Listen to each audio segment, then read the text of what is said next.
ಯುಗಾದಿ ವರ್ಷ ಫಲ ವೃಷಭ ರಾಶಿಯವರಿಗೆ ಹೇಗಿದೆ? ಅದೃಷ್ಟಾನ ದುರಾದೃಷ್ಟಾನ ತಿಳ್ಕೊಳ್ಳೋಣ.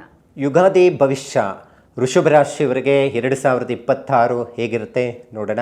ವರ್ಷದ ಪ್ರಾರಂಭದಲ್ಲೇ ಶನಿ ಗುರು ಬಲ, ಸಂಪೂರ್ಣವಾದಂಥ ಬಲ, ಅಭಿವೃದ್ಧಿ, ವರ್ಷ ಪೂರ್ತಿ ಸುಖ ಸಂತೋಷ ಸಂಪತ್ತು ಪ್ರಾಪ್ತಿ ಅಂತಲೂ ಹೇಳ್ಬೋದು. ಯಾಕಂತ ಹೇಳಿದ್ರೆ ಶನಿ ಏಕಾದಶ ಸ್ಥಾನದಲ್ಲಿ ಇದ್ದು ಸಂಪೂರ್ಣವಾದಂಥ ದೃಷ್ಟಿ ವೃಷಭ ರಾಶಿಯವರಿಗೆ ಬೀಳ್ತಾ ಇದೆ. ವರ್ಷದ ಪ್ರಾರಂಭದಲ್ಲೇ ಬಹಳ ಚೆನ್ನಾಗಿದೆ. ಕಾರ್ಯಗಳು ಒಂದಷ್ಟು ಶುಭ ಕಾರ್ಯಗಳಾಗ್ಬೋದು, ಅಭಿವೃದ್ಧಿ ಕಾರ್ಯಗಳು ನಡೆಯುವಂಥ ಸಾಧ್ಯತೆಗಳು ಇರುತ್ತೆ.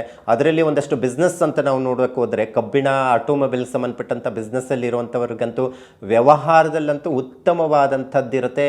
ಧನಲಾಭ ಉಂಟಾಗುವಂಥ ಸಾಧ್ಯತೆಗಳು ಹೆಚ್ಚಾಗಿರುತ್ತೆ. ಇನ್ನು ಗುರುಗ್ರಹ ದ್ವಿತೀಯ ಸ್ಥಾನದಲ್ಲಿ ಇರೋದರಿಂದ ವರ್ಷದ ಪ್ರಾರಂಭದಲ್ಲೇ ಒಂದಷ್ಟು ಕುಟುಂಬದಲ್ಲಿ ನೆಮ್ಮದಿ, ಆರ್ಥಿಕ ಸ್ಥಿತಿ ನಾವು ನೋಡೋಕೋದ್ರೆ ಒಂದಷ್ಟು ಅಭಿವೃದ್ಧಿ ಆಗುವಂಥ ಸಾಧ್ಯತೆಗಳು ಹೆಚ್ಚಾಗಿರುತ್ತೆ. ಇನ್ನು ಮಾರ್ಚಿಂದ ಶುಕ್ರ ಮತ್ತು ಅದರ ಜೊತೆಗೆ ಶನಿ ಏನು ವರ್ಷದ ಪ್ರಾರಂಭದಲ್ಲಿ ಮಾರ್ಚು ದಿನ ವರ್ಷ ಪೂರ್ತಿ ನಾವು ನೋಡೋಕ್ಕೋದ್ರೇನು ಒಂದಷ್ಟು ಶನಿ ಸ್ವಕ್ಷೇತ್ರದಲ್ಲೇ ಇದ್ದಾಗ ಅಥವಾ ಉಚ್ಚಸ್ಥಾನದಲ್ಲಿರೋದಾಗಲಿ ಮಿತ್ರಸ್ಥಾನದಲ್ಲಿದ್ದಾಗ ಒಂದಷ್ಟು ಒಳ್ಳೆಯ ಲಾಭಗಳನ್ನು ನಿರೀಕ್ಷೆಯನ್ನು ಮಾಡಬಹುದು. ಅದೇ ರೀತಿ ಸಹ ವೃಷಭ ರಾಶಿಯವರಿಗೆ ಏಕಾದಶದಲ್ಲಿ ಶುಕ್ರನ ಜೊತೆ ಸಂಯೋಗ ಆಯಿತು ಅಂತ ಹೇಳಿದ್ರೆ ಶುಕ್ರ ದಶನೇ ಪ್ರಾರಂಭ ಆಯಿತು ಅಂತ ಹೇಳ್ಬೋದು. ಯಾಕಂದರೆ ಒಂದಷ್ಟು ಒಳ್ಳೆಯ ಫಲಗಳನ್ನು ನೋಡಬಹುದು. ಏನೇ ಕೆಲಸಕ್ಕೆ ಕೈ ಹಾಕಿದ್ರೂ ಉತ್ತಮವಾದಂತಹ ಅಭಿವೃದ್ಧಿಯನ್ನು ಕಾಣಬಹುದು. ಮುಟ್ಟಿದ್ದಿಲ್ಲ ಚಿನ್ನ ಅಂತಲೂ ಹೇಳ್ಬೋದು. ಯಾಕಂದರೆ ಯಾವುದೇ ಕೈ ಹಾಕಿದ್ರು ಉತ್ತಮವಾದಂಥ ಲಾಭವನ್ನು ನಿರೀಕ್ಷೆಯನ್ನು ಮಾಡಬಹುದು. ಸುಖ ಸಂಪತ್ತು ಐಷಾರಾಮಿ ಜೀವನವನ್ನು ನಡೆಸೋದಕ್ಕೆ ಸಾಧ್ಯ ಆಗುತ್ತೆ ಅಂತಲೇ ಹೇಳ್ಬೋದು. ಇನ್ನು ಹಣಕಾಸಿನ ವಿಚಾರದಲ್ಲಿ ಒಂದಷ್ಟು ಅನುಕೂಲಕರವಾದಂಥದ್ದಿರುತ್ತೆ. ಹೊಸ ಬಿಸ್ನೆಸ್ ಏನಾದರೂ ಪ್ರಾರಂಭ ಮಾಡಬೇಕಾದ್ರೂ ವೃಷಭ ರಾಶಿಯವರಿಗೆ ಯುಗಾದಿ ನಂತರ ಉತ್ತಮವಾದಂಥ ದಿನಗಳು ಆಗಿರುತ್ತೆ. ಮತ್ತು ಅದರ ಜೊತೆಗೆ ಒಂದಷ್ಟು ಲಾಭವನ್ನು ನಿರೀಕ್ಷೆಯನ್ನು ಮಾಡಬಹುದು. ಏಪ್ರಿಲ್ 29ರ ಮೇಲೆ ಏನಾಗುತ್ತೆ, ಒಂದಷ್ಟು ಸ್ವಂತ ಉದ್ಯೋಗದಲ್ಲಿ ಇರುವಂಥವ್ರಿಗೆ ಒಂದಷ್ಟು ಅಭಿವೃದ್ಧಿ ಆಗುತ್ತೆ ಮತ್ತು ಒಂದಷ್ಟು ಹೆಚ್ಚಿನ ಮಟ್ಟಿಗೆ ಲಾಭವನ್ನು ನಿರೀಕ್ಷೆ ಮಾಡಬಹುದು. ಮತ್ತು ವರ್ಷ ಪೂರ್ತಿನೇ ಏನು ಗುರು ಸಂಪೂರ್ಣವಾಗಿ ಫಲಗಳು ಕೊಡುತ್ತೆ ಅಂತಲ್ಲ, ಒಂದಷ್ಟು ಜೂನ್ 1ರ ತನಕ ಬಹಳ ಚೆನ್ನಾಗಿರುತ್ತೆ. ಜೂನ್ 1ರ ನಂತರ ಏನಾಗುತ್ತೆ, ಮಿಥುನ ರಾಶಿಯಿಂದ ಕರ್ಕಾಟಕ ರಾಶಿಗೆ ಗುರು ಬದಲಾವಣೆಯಿಂದ ಗುರುಬಲವನ್ನು ಕಳ್ಕೊಳ್ಳುವಂಥ ಸಾಧ್ಯತೆ ಇರುತ್ತೆ. ಶನಿ ಅನುಗ್ರಹ ಒಂದಷ್ಟು 50 ಭಾಗದಷ್ಟು ಇದ್ದರೂ ಸಹ ನಮಗೆ ಗುರುಬಲ ಹೋಯಿತು ಅಂದರೆ ಶುಭ ಕಾರ್ಯಗಳಿಗೆ ತೊಂದರೆ ಆಗುತ್ತೆ, ಅಡ್ಡಿ ಆತಂಕಗಳಾಗುವಂಥ ಸಾಧ್ಯತೆ ಇರುತ್ತೆ. ಒಂದಷ್ಟು ಹೊಸ ಬಿಸ್ನೆಸ್ ಮಾಡೋದಕ್ಕೆ ಏನು ಅಷ್ಟು ಫಲಗಳನ್ನು ನಿರೀಕ್ಷೆಗೆ ತಕ್ಕಂಥ ಪ್ರತಿಫಲಗಳು ಸಿಗುವಂಥದ್ದು ಇರೋದಿಲ್ಲ. ಈಗಾಗಲೇ ಬಿಸ್ನೆಸ್ ಇರುವಂಥವ್ರಿಗೂ ಒಂದಷ್ಟು ಹಂತವಾಗಿ ನಿಧಾನಗತವಾಗಿ ಬರೋ ಲಾಭ ನಿರೀಕ್ಷೆ ಆಗುವಂಥದ್ದು ಇರುತ್ತೆ. ಮತ್ತು ಏನಾದರೂ ಉದ್ಯೋಗದ ಬದಲಾವಣೆ ಏನಾದರೂ ಇದ್ದರೆ ಖಂಡಿತ ಮಾಡೋಕ್ಕೆ ಹೋಗ್ಬಿಡಿ. ಏನಾದರೂ ಜೂನ್ ಒಳಗಡೆ ಉದ್ಯೋಗವನ್ನು ಬದಲಾವಣೆ ಮಾಡಿಕೊಳ್ಳೋದು ಬಹಳ ಉತ್ತಮ ಅಂತಲೇ ಹೇಳ್ಬೋದು. ಇನ್ನು ಅದರ ಜೊತೆಗೆ ಜೂನ್ ಜುಲೈನಲ್ಲಿ ಒಂದಷ್ಟು ಹಣದ ಅಭಾವ ಉಂಟಾಗ್ಬೋದು. ಏನೇ ದೊಡ್ಡದಾದಂತಹ ಹಣಕಾಸಿನ ವಿಚಾರಕ್ಕೆ ಸಂಬಂಧಪಟ್ಟಂತಹ ವ್ಯವಹಾರವನ್ನು ಇಟ್ಕೋಬೇಡಿ. ಏನಾದರೂ ಇಟ್ಕೊಂಡ್ರೆ ಸಾಲದ ಸಮಸ್ಯೆ ಕಾಡುವಂಥ ಸಾಧ್ಯತೆಗಳು ಹೆಚ್ಚಾಗಿರುತ್ತೆ.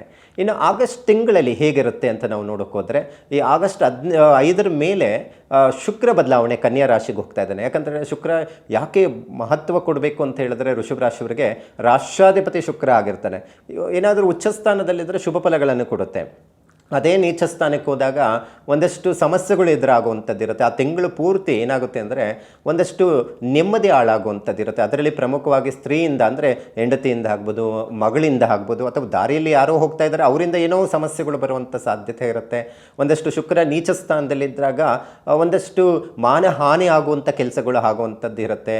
ಮಕ್ಕಳಿಂದ ನೆಮ್ಮದಿ ಇರೋದಿಲ್ಲ. ಇದೆಲ್ಲವೂ ಸಮಸ್ಯೆಗಳು ಉಂಟಾಗುವಂಥ ಸಾಧ್ಯತೆಗಳು ಇರುತ್ತೆ. ಸ್ವಲ್ಪ ಎಚ್ಚರಿಕೆ ಅಗತ್ಯ ಇದೆ. ಆ ನಂತರ ಅದೇ ಅಕ್ಟೋಬರ್ 17ರ ನಂತರ ಏನಾಗುತ್ತೆ, ಶುಕ್ರ 6ನೇ ಮನೆಯಾದಂತಹ ತುಲಾರಾಶಿಗೆ ಸ್ವಕ್ಷೇತ್ರಕ್ಕೆ ಪ್ರವೇಶದಿಂದ ಮತ್ತು ರವಿ ನೀಚ ಸ್ಥಾನದಲ್ಲಿ ಬೇರೆ ಇರ್ತಾನೆ. ಸೊ ಈ ಎರಡೂ ಗ್ರಹಗಳ ಸಂಯೋಗದಿಂದ ಒಂದಷ್ಟು ಆರೋಗ್ಯದ ಮೇಲೆ ಪರಿಣಾಮ ಬೀಳುವಂಥದ್ದಿರುತ್ತೆ. ಸ್ವಲ್ಪ ಆರೋಗ್ಯದ ಬಗ್ಗೆ ಹೆಚ್ಚು ಗಮನ ಕೊಡಬೇಕಾಗುತ್ತೆ. ಏನಾದರೂ ಜೊತೆಗೆ ಋಣದ ವಿಚಾರದಲ್ಲಿ ಹೆಚ್ಚು ತೊಂದರೆ ಆಗ್ಬೋದು. ಅಂದರೆ ಒಂದಷ್ಟು ಸಾಲನ್ನು ಮಾಡುವಂಥ ಪರಿಸ್ಥಿತಿನೂ ಕಾಣುವಂಥದ್ದು ಇರುತ್ತೆ. ಸ್ವಲ್ಪ ಎಚ್ಚರಿಕೆ ಇರಬೇಕಾಗುತ್ತೆ. ಇನ್ನು ಅಕ್ಟೋಬರ್ 31ಕ್ಕೆ ತಾತ್ಕಾಲಿಕವಾಗಿ ಗುರು ಬದಲಾವಣೆ ಆಗ್ತಾ ಇದೆ. ನೋಡಿ, ಈ ವರ್ಷದಲ್ಲಿ 2 ಸತಿ ಗುರು ಬದಲಾವಣೆ ಆಗುತ್ತೆ.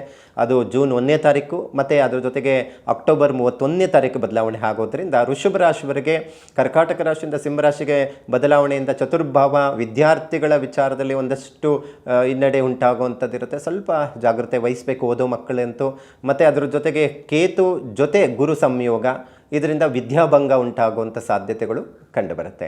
ಇನ್ನು 2027 ಜನವರಿ ವರ್ಷದಲ್ಲಿ ಪ್ರಾರಂಭ ಹಂತದಲ್ಲಿ ಕುಜ ಮತ್ತು ಗುರು ಸಂಯೋಗ ಒಂದಷ್ಟು ಸ್ವಗೃಹ ಯೋಗಕ್ಕೆ ಕಾರಣ ಆಗುವಂಥದ್ದಿರುತ್ತೆ. ಅಂದರೆ ಆ ಸಂದರ್ಭದಲ್ಲಿ ಸೈಟು ಅಥವಾ ಮನೆ ಏನಾದರೂ ಪ್ರಯತ್ನ ಮಾಡ್ತಾ ಇದ್ದೀರಾ ಖರೀದಿ ಮಾಡೋದಕ್ಕೆ, ಒಂದಷ್ಟು ಎಕರೆಗಳ ಗಟ್ಟಲೆ ಭೂಮಿಯನ್ನು ಖರೀದಿ ಮಾಡುವಂತಹ ಸಾಧ್ಯತೆಗಳನ್ನು ಇಲ್ಲಿ ಕಾಣಬಹುದಾಗಿದೆ. ಒಟ್ಟಾರೆ ವೃಷಭ ರಾಶಿಯವರಿಗೆ ಯುಗಾದಿ ಭವಿಷ್ಯ ಅಂತ ಹೇಳಿದ್ರೆ ವರ್ಷದ ಪ್ರಾರಂಭದ ಒಂದಷ್ಟು ಶುಭ ಫಲಗಳನ್ನು ಕೊಟ್ಟರೆ, ನಂತರ ಗುರು ಬದಲಾವಣೆಯಿಂದ ಒಂದಷ್ಟು ಸಮಸ್ಯೆಗಳು ಎದುರಾಗಬಹುದು. ಸ್ವಲ್ಪ ಏನೇ ಮಾಡಿದ್ರೇನು ಜೂನ್ ಒಳಗಡೆ ಏನೇ ಕೆಲಸ ಕಾರ್ಯಗಳನ್ನು ಮಾಡೋದು ಬಹಳ ಉತ್ತಮವಾಗಿರುತ್ತೆ. Subscribe to One India and never miss an update. Download the One India app now.